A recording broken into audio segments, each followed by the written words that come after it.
Hey YouTubers, this is Gary1 again with another video. I've got a video on my channel already about my CB radio antenna setup, and it's changed. I've had a bunch of people comment and leave me suggestions like don't use zip ties and things of that nature. And I did follow some of the suggestions. I came up with a new setup, and I've been telling people that I would record an updated video. Well, here it is. So this is my CB radio antenna setup. I have it sitting on my back porch. Basically what I did was I did have a landscape timber right about there, and it was sitting kind of on the edge here and leaning against that railing, and I had it zip tied here. The problem with that was that because of the contour of this railing here, the whole thing was kind of at a little bit of an angle. So what I did was I went out and I bought a 12-foot pressure treated 4x4 beam and a 10-foot galvanized steel pipe, like a conduit pipe. It's like I think 1.5 inch diameter, and I tried to get the biggest size that the U-bolts for the antenna would go around, and I put the whole thing together on the ground, and then I stood it up vertical and sat it on the porch itself, and then used flat brackets to attach to this post. This is not stressed from the antenna. This was already like this. This post is just kind of old, but it's cemented into the ground, so it's not going anywhere. Like, you can feel that since most of the weight is on the bottom end of the antenna, just the weight of this 4x4 takes away most of the motion, and it's not crushing my gutters or anything.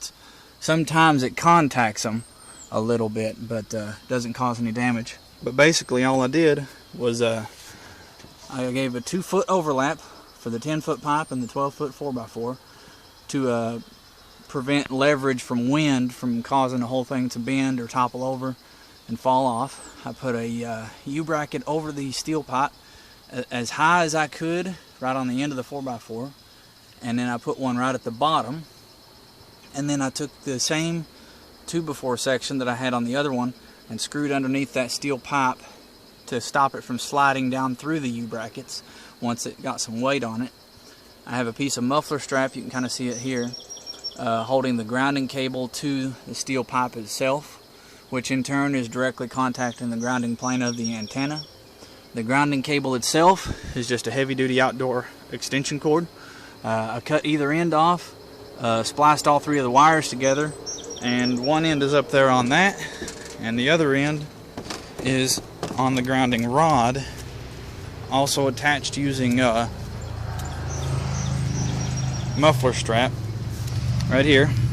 It's a 4-foot coal mine roofing bolt, which is basically just about a 1/2 inch piece of rebar that's 4 feet long, with a nail head on it so you can hammer it in. I painted it yellow to make it a little bit more visible when I'm mowing or weed eating, so I don't run over it with the lawnmower. This is the grounding cable for my scanner antenna there. But the zip ties were just, when I stood it up and I picked the whole thing up vertical and sat it on the porch, I put these big fat zip ties on here to hold it upright until I got up there with the flat brackets and nailed them into place. The coax here, it looks like there's some, but there's no tension on that right there. It's just where I've got a bootlace there to kind of secure it to the pole. There's zip ties up there that hold it to the steel pipe, so that the weight of it coming down this far does not hang on the connector up there, and doesn't allow it to move and sway and wear on the little wires inside the PL259 connector. The antenna itself is an 18-foot Solarcon or Antron A99 antenna. It seems to work really good. I've got a standing wave of about a 1.1, 1.2 with 50 feet of RG8X coax. I ran the coax for the CB and the scanner both under the house about 20 minutes ago. That's why the underpinning's kind of pulled out there. I had it on the roof of the house, just kind of tossed over the roof, but I decided I really didn't want it up there because I was afraid the sun might bleach out that plastic and dry rot it, and the heat itself, I was afraid it might damage the insulator and the coating as well. So I just ran them underneath the house here. They're coming out right there where that other piece of underpinning's pulled out. I'm still kind of cleaning things up. I zip tied them together, and I've got a bunch of weather stripping here, you can see. that the window's down into to keep weather and air out. It's double pane. There's another window inside there. Kind of got my bug screen pulled out to let it in there. And I've got this plastic cable shielding here run through the weather stripping and all the way through, so that the weight of the windows is not on the coax themselves. But that's how I've got my CB radio antenna set up. I actually ended up, this is better not only because I'm not using zip ties to hold the whole thing to the porch, but also because it's not at an angle. It's almost perfectly vertical, and also it got it up higher. I think if I'm calculating right, we got 4-foot rise from the ground to the porch, then 12 feet there, then 10 feet up, 10 more feet, minus the 2-foot overlap. So there's, let me see, 16 plus 8 would be 24,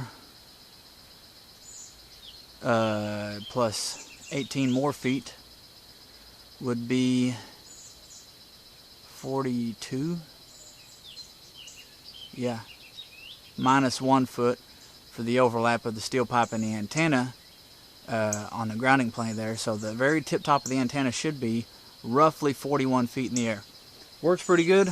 I managed to work some DX or shoot skip to Ireland with this setup right here. And so yeah, this is how I've got my antenna set up now. I just wanted to give you guys an updated video so that you wouldn't see the old one and think that I'm still running a rotten landscape timber and some little dinky pipe zip tied to the porch. If you guys have any comments, questions, concerns, or suggestions, feel free to post them below in the comment section, and I'll get to them if necessary. This is Garrowing out. Y'all have a good one.